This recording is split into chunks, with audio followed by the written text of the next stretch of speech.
வணக்கம். இன்றைக்கி ஒரு 3000 வாட் மோட்டார் தான் சர்வீஸ்க்கு வந்திருக்கு. பம்பு கம்ப்ளைண்ட்டு கிருஷ்ணகிரி மாவட்டம் ஊத்தங்கரப்பம் கல்லாவின்ற ஏரியாவில் 2023 பண்ணி கொடுத்துருந்தோம் இந்த மோட்டாரு. போரு வந்து 600 அடி போட்டிருந்தாங்க, 500 அடி இறக்கி கொடுக்க சொல்லி கேட்டிருந்தாங்க. ஆனால் இறக்கும் போது 250 அடி கீழே இறங்கலை. போர்ட்ரஸ் வந்து நாங்கள் இறக்கும் போதே மோட்டார் மாட்டிக்கிச்சு, கீழே இறங்கலை. ஆனால் தண்ணி வடியாமல் போனதையும் அப்படியே விட்டுட்டாங்க. நாங்கள் ப்ளஷிங் பண்ணிவிட்டு கீழே இறக்கி விடுங்க அப்படின்னோம். இல்லை தண்ணி வத்துச்சு அப்படின்னா நாங்கள் போர் வண்டி கூட்டு ப்ளஷ் பண்ணிவிட்டு அதுக்கப்புறம் இறக்கிறோம் அப்படின்னு சொல்லிட்டு எடுத்துகிட்டு போன பைப்பு எக்ஸ்ட்ரா அந்த வயர்லாம் வாங்கி வச்சுக்கிட்டாங்க. ஆனால் வந்து பார்த்திங்கன்னா தண்ணி கண்டினியூவாக வந்துகிட்டே இருக்குது அப்படின்னு சொல்லிட்டு அப்படியே ஓட்டிக்கிட்டு இருந்தாங்க. போரில் வந்து அந்த சரிகரை இருக்க இடத்துல கண்டிப்பாக மண் லூஸாக இருக்கும். கல் பாருங்கள் எந்த அளவுக்கு இருக்குன்னுட்டு. இம்ப்ளரில் ஃபுல்லாக சிக்கி இம்ப்ளர் பூரா தூள் போயிடுச்சு. என்ன கண்டிஷனில் இருக்குன்னு பாருங்கள். ஏபிஎஸ் பிளாஸ்டிக் தான் இது. எல்லாம் தூள் போயிடுச்சு. மோட்டர் வரல, P40 எரர் வருது, என்ன பண்ணுறதுன்னு கேட்டார். மோட்டார் டைட்டாக பிடிச்சாதாங்க அந்த மாதிரி கம்ப்ளைண்ட் வரும். ரிவர்ஸ் கொடுங்க, ஏதாச்சும் மாட்டிருந்தா வெளியே ரிவர்ஸ் கொடுத்தாலும் அதே மாதிரி தான் வருதுனாரு. கழட்டிட்டு வர சொன்னோம். கழட்டிட்டு வந்து நேற்று வச்சுட்டு போயிருந்தாங்க கடையில். எல்லாம் எடுத்து செக் பண்ணும்போது மோட்டார் தெளிவாக ஓடுது. ஆனால் பம்ப் ரொட்டேட்டே ஆகலை, ஃபுல் டைட்டாக பிடிச்சது. இதை எந்த கண்டிஷனில் இருக்கும், அந்த வெளியே எடுக்கிறதுக்கே 2 மணி நேரம் ஆகிடுச்சு. எல்லாம் பூரா ஒட்டஞ்சி உள்ள லாக் ஆகிடுச்சு. கல் என்ன சைஸில் இருக்காங்க. ஃபில்ட்ரு எல்லாமே ஷக் பண்ணி தண்ணி இன்புட் போல் நல்லா மண்ணுக்குள்ளேயே மோட்டார் சிக்கி இருக்கும் போல்.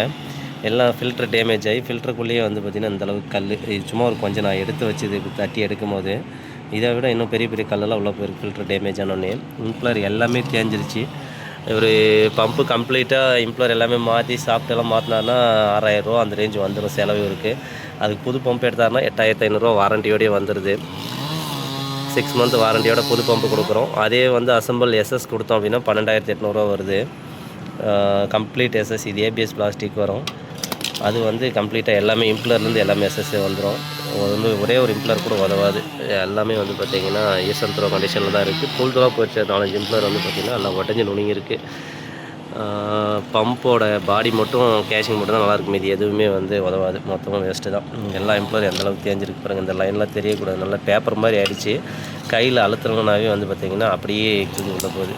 அப்படி என்ன கண்டிஷனில் இருக்குன்னுட்டு ஃபுல்லாக தேஞ்சிடுச்சு. இந்த சைஸ் கல்லெல்லாம் பூரா உறைஞ்சி வரணும், ஒன்றும் பண்ண முடியாது. கஸ்டமர்கிட்ட பேசிவிட்டு 2 வெரைட்டி பம்ப் இருக்குது. இது சர்வீஸ் பண்ணுறது வேஸ்ட் அவருக்கு. ஏன்னா இது வாரண்ட்டி இல்லாமல் தான் வரும். பம்பு இம்ப்ளர் மட்டும் மாற்றினோம்னா வாரண்டியோட ஒரு 2000 ரூபா சேர்த்து போட்டோம்னா வாரண்டியோடையே புது பம்பு போட்டுக்கலாம். இல்லை எஸ்எஸ்சில் வேணும்னா ஹெவியாக வேணும் அப்படின்னா 12 சில்லற வருது. கஸ்டமர்கிட்ட பேசிவிட்டு அடுத்த கட்ட முடிவு என்னென்னு பார்ப்போம். பம்ப் வந்து வேறு பம்பை போட்டுக்கிறோன்னாரு கஸ்டமரு. இது வந்து பாக்ஸ் டைப் எஸ்எஸ்ஸு 12600 வருது. 12 ஸ்டேஜ் இது. இது வந்து பார்த்திங்கன்னா 8500 வருது. ஆல்ரெடி இருக்கிற அதே சேம் டைப் தான். இது ஏபிஎஸ் பிளாஸ்டிக் வரும் புது பம்பு. இந்த பம்பு வேண்டாம் அப்படின்னு சொல்லிட்டு பாக்ஸ் டைப்பே சொல்லிட்டாரு.